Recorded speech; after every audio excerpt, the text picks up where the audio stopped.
chapter 2.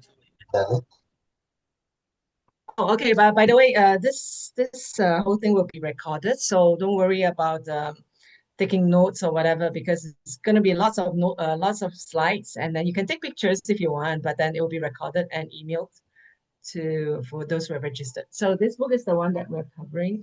Cannot see. I cannot see that. Anyway, so the one that's on the slide. Okay. So, the title of the book is called "What Your ADHD Child Wishes You Knew" by Sharon. She introduced the 5 C's of ADHD parenting: self-control, compassion, collaboration. So the book, Vincent, your uh, sound is cutting in and out.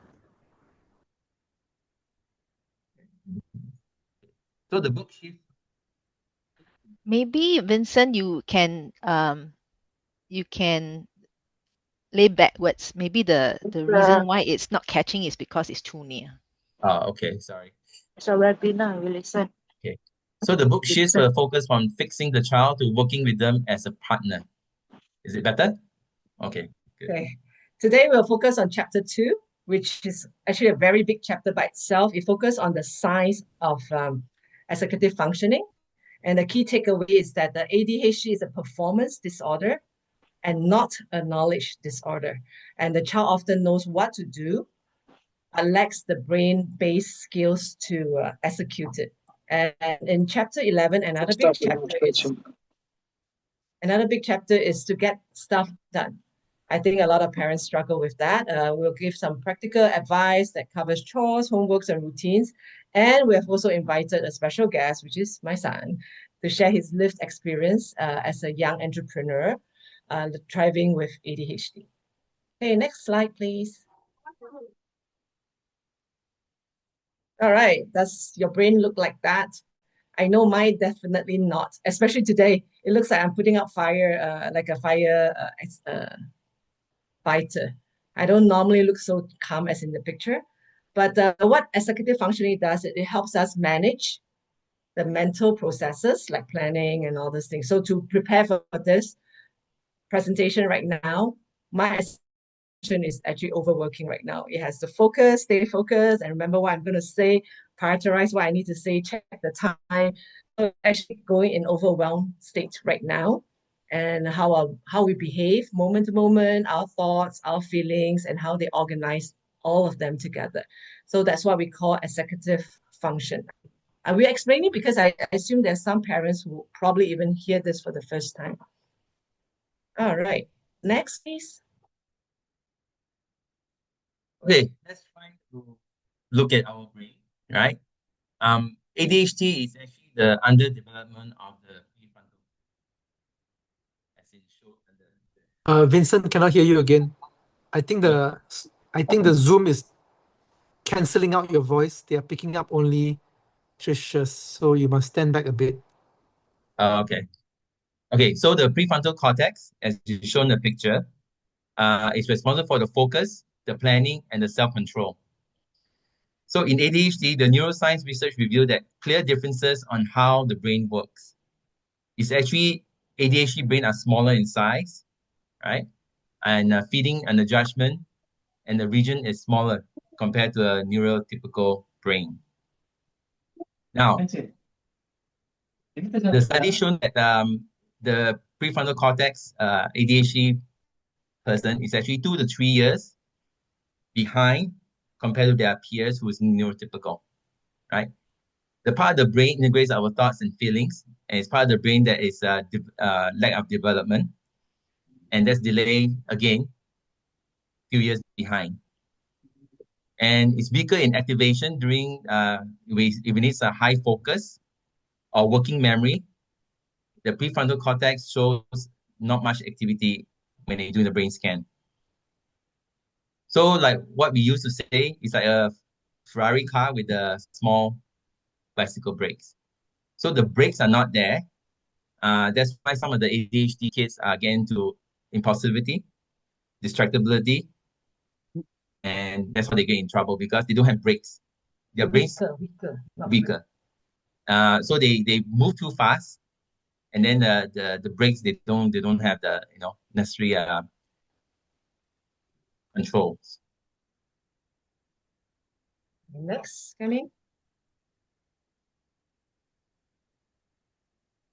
So when it comes to the ADHD brain, there are two things, the now and the not now, as mentioned in the book. So what is the now?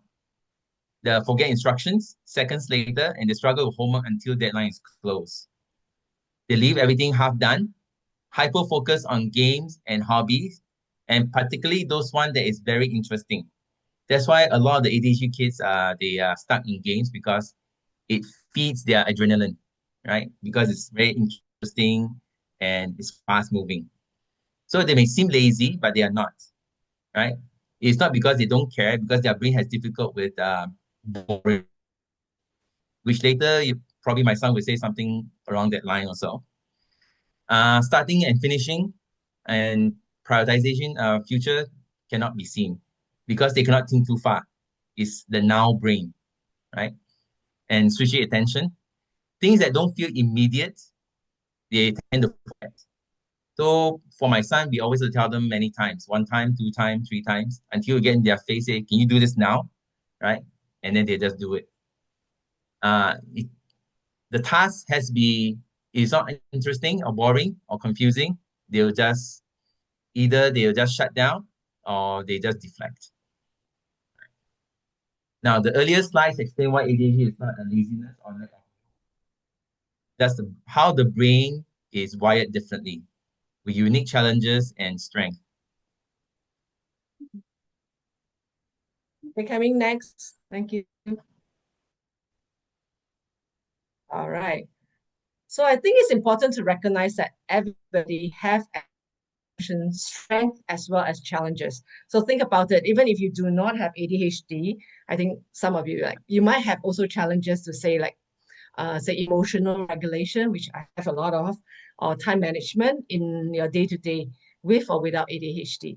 So for a child that with ADHD, they are likely to have less executive function skills, and they are strong in. They mean they're weak in certain executive function skills, and there are more challenges to cope with. So in this Dr. Sharon's case, she put it under hot skills as well as cool skills. So we're just going to take a quick look at this. So some of these challenges cause them to have difficulties in many aspects of their life. Instead of getting frustrated with the challenges, it's actually more useful for a parent to help them find and learn that skill. So just like, oh, I cannot ride a bicycle. So how do I learn to ride a bicycle? So learn the skill that's needed to overcome the challenges. And hopefully, as we go along, we have some tips to help the parents understand and impart the skills that's needed for the children. So hot skills are basically the skills that we use consciously in our daily life, like emotional and impulse control, organizational skills, planning, time management, and they tend to be more related to behavior. Okay, next, coming. So now we're looking at the cool skills. They're a little bit more difficult because it's more not doesn't come as naturally. It's like less conscious. It takes a lot more effort to build the cool skills up. For example, shift flexibility. My son used to struggle a lot with this when he was younger. How do we transit from one thing to another? So, like for example, when watching TV and then suddenly I want him to go and do his homework, that is really difficult for him. Sustained attention, that I struggle with. What is distracting me? I'm like, oh, I'm supposed to go in and get a cup of water, and I forget. I end up doing a gazillion other things in the kitchen other than my cup of water. An example is executive function skill set is self-awareness. I think that's important. That is something that I work a lot with my child is recognizing that it's important that we know ourselves, our judgment, our decision making, and how we connect with people. Because I think in the long run, that is something that will help us throughout in all aspects of our lives, not just in school, in life, at work, and just for ourselves too. Okay, next, Jaime. So we go into the key strategies. manage this, right? The first one is the child, most of the time, knows how to do it. It's just getting Your voice started. picking up, Kim. Oh, okay. So the child would know what to do, but it's just the getting starting part, which is most of the time prevent them from starting something at all or do stuff half done, right? The thing that we can try is give them the ownership and get their buy-in, right? And the other thing is ADHD brain, it doesn't work well if you give them a whole big task list because they either shut down or run away. So what you need to do is break it into micro tasks, right? Let's say if you want to do things here, there's 20 questions, right? If you ask them to do things at all 20 at once, I can tell you by the second question, they're going to probably just, tune out or do a meltdown, right? So maybe you do 5 at a time. You do 5, go do something else, and then come back and do another 5, right? If you expect to do a whole big task list, they're just going to not going to be able to finish it. They'll feel overwhelmed quite quickly. Right? Okay. Strategy number 2 is consistent structure. Yeah, thanks. Okay. I'm going to play a little game on consistency, okay? Because we feel good in time. I'm going to pick Steve Jobs. Can someone tell me or type inside the chat, what does he likes to wear all the time? Because it goes into consistency. Anybody? Yes, black turtleneck. You know why? Because as an ADHD brain, they don't want to do too many decision making, right? So they will always pick the same thing similar consistently, so they don't have to think too much on things that are not very important to them, which is dressing up. So that's why in any conference, you see them, Steve Jobs particularly, will just wear a black turtleneck, right? And that is go to wear all the time. Another game, Jensen Time for game ready. Jensen Huang. What does he like to wear?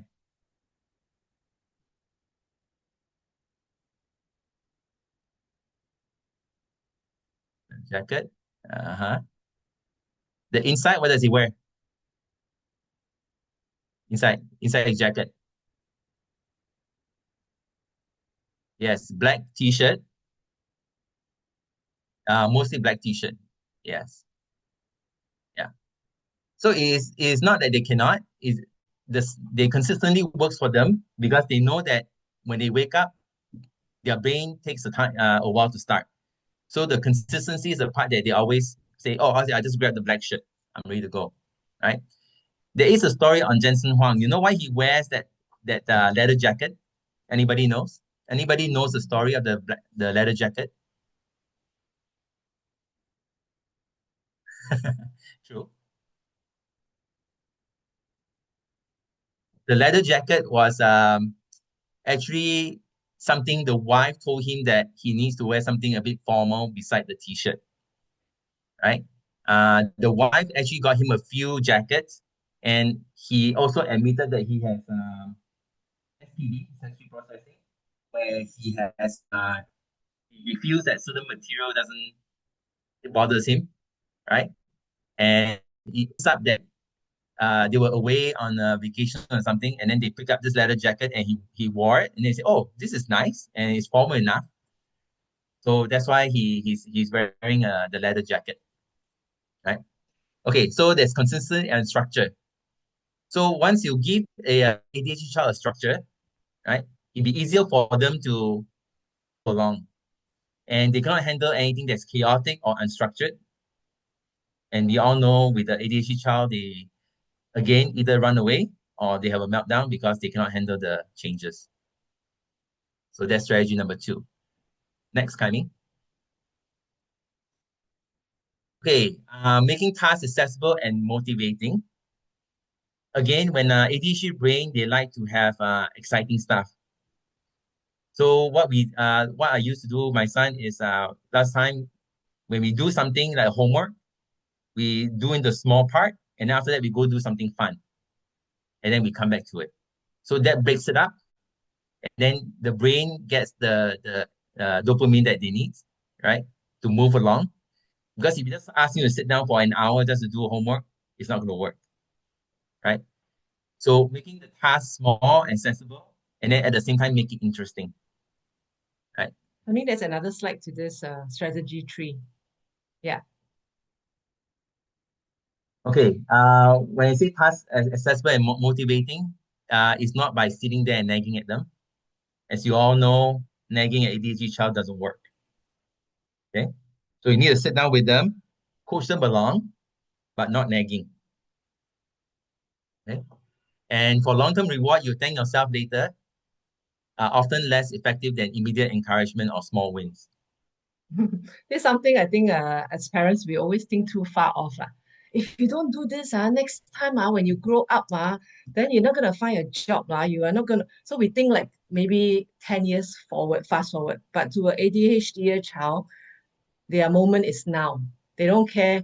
Maybe even next week, next month, they don't even care that far. But parents like to nag on that. So this is something that as parents also have to be a little bit more mindful about. All the nagging doesn't really work that well. Okay, next. Next strategy. Thank you. Okay. We just have a note from my son to speak slower because he's still not home yet. Anyway, it's okay. So strategy 4 is about compassion and self-control. This is I feel this is really important because the emotional regulation is crucial and often overlooked. And that's something that I have a friend that just asked me the same question yesterday, that the child is very impulsive, gets angry really, really fast, and is a teenager. Is a teenager coming to 20 years old, young adult, but always getting in trouble because his anger will flare up too fast. And she's out of what else she can do with the son. And interestingly, I don't know why, but the word compassion pops up. I said, perhaps this young man can start putting on the lenses of the compassionate lens to start seeing the situation in a compassionate lens. And for the parent also to see the son also in a uh, compassionate manner. Can you use your computer then can hear? Oh, closer? Further or closer? Slides. I just forward you the. Oh, okay. So I think if we start also seeing our child using compassion and guiding them using compassion, it help them see a situation differently. And it's not expecting them to change immediately. However, with that practice since young, to say that, oh, can we see, like if you're so angry at this person, can you put on the compassionate lenses? Can you, this will all help with their own self-control as well as um, softening the situation. And children with ADHD experience big feelings, right? And they struggle to manage them. So something that seems very simple to a person is like, wow, I don't like it. Or, oh, wow, you are being you're not being honest. You lied to me. So my son often say that you lied to me, but actually it wasn't. We thought he was being very drama. Then over the years, we've heard a lot more of such stories coming out. So they actually feel big feelings, and that will lead to more meltdowns, impulsivity, and difficult behaviors. So emotionally feeling overwhelmed can shut down their productivity. So whenever we are like, say, homework fights and stuff like that, the key thing is how to calm ourselves first and calm our children so that our ultimate goal is to get the homework done. So that's why it's important to regulate our own emotion as well as our children's emotion. Okay, Kaiming? Next slide. Thank you very much. And celebration. So this book are written by Ang Mo. So Ang Mo tend to do very well in this category. But I don't know, Asians, right? I think we have to make this a little bit more intentional. Many of us did not really grow up being consistently praised. I remember I can do 10 correct things and my mom might not even praise one of them. And I am noticing that about myself too. As my children grow up, I will focus on, why you didn't do this versus the other few things that they have done well in. So this is something that I think a celebration reinforces the progress. All of us do crave recognition for our hard work. Even at work, you also hope that your spouse, when I do so much, I also hope Vincent will say, hey, good job. Oh, you blah, blah, blah. But most of us, we don't even praise each other as well as, but yet we crave it. We crave it. We crave our spouse, our colleagues, and our friends to praise our effort, and we feel very good. And we want to continue to do better. So it's the same for our children. So let's just keep that in mind and practice that. I just want to add, I mean, our ADHD kids, most of the time, they will do 10 things. 9 things will be wrong, 1 thing will be correct, right? And let's not focus on the 9 things they did wrong, but focus on the 1 thing they did right and praise them. I know it's hard, but it is something that will actually, they'll see it from their point of view. You don't forget, because when they go into school, they always get knocked down by teachers or friends or whatever, right? When they come home, right? And if they get the same kind of treatment, right? That's why a lot of the kids now, the kids, ADHD kids, they break down or they do meltdown because they cannot be always on the losing end, right? So that 1 thing they do right, let's celebrate and then praise them on it. I think already emotional pill is already full with negativity. So we just need to help them offload a little bit. Okay, next, strategy 6. I think the why, I think this is the one that, kids with ADHD, they usually need help building systems and skills, which is where we talk about the hot skills and the skills. So they need a system and not just repeated reminders that you're not good enough, why you feel at this, blah, blah, blah. So we continue to repeat reminders. It's not as helpful as we help them build a system and give them the skills to go about doing it. So instead of using an accusing tone, did you do your homework? You can ask in a different tone, tune it down a little bit softer and say, what area do you need help in? Do you prefer that I accompany you while you're doing your homework? Or what time do you think you want to start? Is it before or after dinner? So the more choices you offer for them, the less confrontational it will come across, instead of just saying, did you do your homework or not? And if a child feels ashamed, criticized, or defeated, their brains will go into that, that freeze mode. And once they freeze, they could avoid the task completely. It's like because frozen already, so cannot do. So a calm support works a little bit better than pressure. Maybe later my son will say, no, my mom never do that to me. She only scream and yell at me. But I'm just saying it now in hindsight and stuff. So anyway, there's a lot more. These are just some of the strategies that's being shared in the book. And you can definitely join our Sparks group, Sparks member only WhatsApp group. There's also a subgroup that focuses on EF.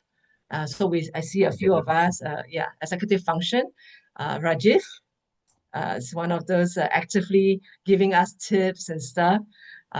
We are still struggling, right, Rajiv? We are still trying to organize our room, and Rajiv shares that he hires, what do you call that? Organizers? Declutter professionals. Declutter professionals. Yeah, so something like this. It's like, why did I think about that? Yeah, if you can't do it, sub it out to somebody else to declutter for you. So there are lots of good tips in our subgroup. So do consider joining us as a member. And then this is the commercial part of this. And there'll be a lot more tips being shared there. Okay. Now the summary a little bit. So a quick summary, the 5 C's, Okay. okay? So the first one is self-control.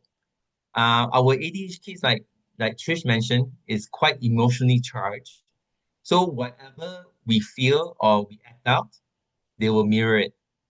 So the best thing to do is your own self need to do self-monitor and make sure that they don't mimic your behavior or your emotions, right? Compassion, again, understand their struggle. As I mentioned, they are getting hit in school, getting hit in tuition, right? When they come home, it's a safe space for them. Yeah. And so when they come home, let's make sure that they are, we feel them, right? And collaborate with them. Ask questions and listen to the ideas. That's one part that I always like to do. Is that you want to do this? Okay, let's look at how to do this differently. So meaningfully participate in their ideas and listen to their accomplishments and chores, right? By adding the incentive in, is actually will help them for collaboration. So as I mentioned, break down the task to small items and then do it in parts, and then in between make it interesting for them to do something else. Then when they come back, it's fresh to do the next trench or next sprint on the task. Okay, to keep things moving, you apply consistency. So by observing their efforts and simply giving instructions that they can follow, although you might initially wrestle with their suggestion, like they might give you like, I want to do A, B, C, D, E, F, G like that, or the other way around. So you might not like it, but you should also be surprised. You might also be surprised that sometimes they know themselves best. They know that, hey, I work best at maybe 8:30 instead of what we think is best for them. Their brain, they are more settled. They might so listen to their suggestion and help them plan a consistent structure. And if not, regroup and try again the next week. Try again the next month. Yeah. So either way, a celebration of their progress as they keep track of their stuff and getting stuff in order. So we want to celebrate. I remember we must practice how to celebrate, not just celebrate birthdays and anniversary, but we must celebrate small efforts also. And the book concludes by reminding parents that the goal is not to eliminate ADHD symptoms, but to foster a resilient relationship where the children feel understood and capable. They feel that they're capable to manage their own life because no kid stay a kid forever, right? So we are only preparing them for adulthood, or at least just a young adulthood. So thank you very much for your attention, and hopefully some of this information or the slides, or you can go back and listen to the recording, has given you some hope and confidence to move forward a little bit more in this ADHD parenting journey.